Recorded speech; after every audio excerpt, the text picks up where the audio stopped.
අපි සීලේක පිහිටියට පස්සේ මතක තියාගන්න පරණ වැරදි ඔක්කොම හිතෙන් අයින් කරන්න. මං දැන් සිල්වත්. මම මෙතන ඉඳන් ඉදිරියට යනවා කියලා එතන ඉඳන් දියුණුව. ඉස්සර මම මේ වගේ පව්කම් කරා, මේ වගේ පව්කම් කරා. එහෙම අකුසල් හිතන්න මොකද වෙන්නේ? අකුසල් වැඩෙනවා මතක තියාගන්න. අපේ හිතේ ස්වභාවය තමයි පින ගැන හිතන්න පිනට නැඹුරු වෙච්ච හිතක් හැදෙනවා. අකුසල් ගැන හිතන්න අකුසලයට නැඹුරු වෙච්ච හිතක් හැදෙනවා.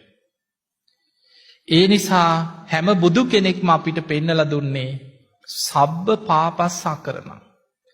සියලු පාපී අකුසල් වලින් වළකින්න. වෙච්ච වැරදි අකුසල් හිත ඒවා වඩන්නත් එපා.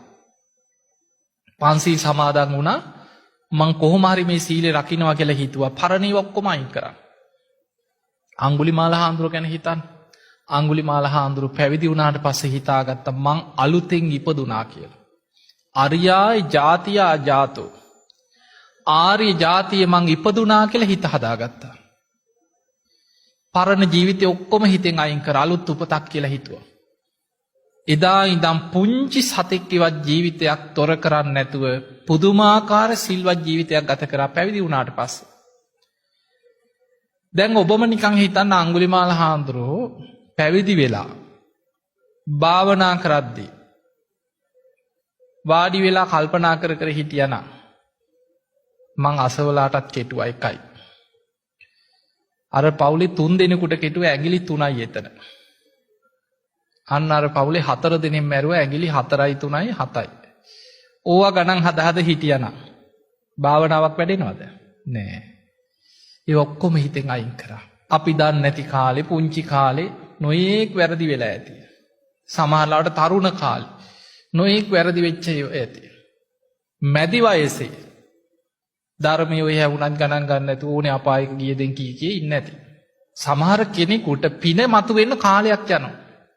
ජීවිතේ ඔය බණ අහනවා යන්තම් පින්කම් කරනවා. ඔය ගානක් නැතුව ඔහොම ඉන්නවා. ඔය අතරේ මුළු ජීවිතේම වෙනස් වෙන එක බණපදයක් ඇහෙනවා කාගෙන් හරි.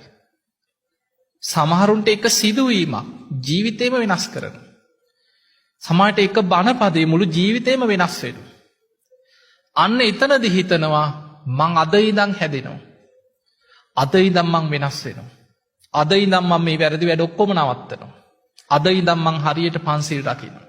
අන්න යාගේ ජීවිතේ වෙනස් වෙන තැන මං අද ඉඳන් හැදෙනවා කියලා අදිෂ්ඨානෙන් පන්සිල් සමාදන් වුණාද එයා දක්ෂ වෙන්න ඕනේ පරණ වැරදි හිතෙන් අයින් කරන්න. මං දැන් සිල්වත්. පරණියව මට අදාළ නැහැ. අන්න යාට තමයි දියුණුවක් තියෙන්නේ ධර්මයේ තුල. යම් දවසක සීලේක පිහිටලා ධර්මයට එනවද වලාකුලින් මිදිච්ච පුන් සඳක් බැබලෙනවා වගේ.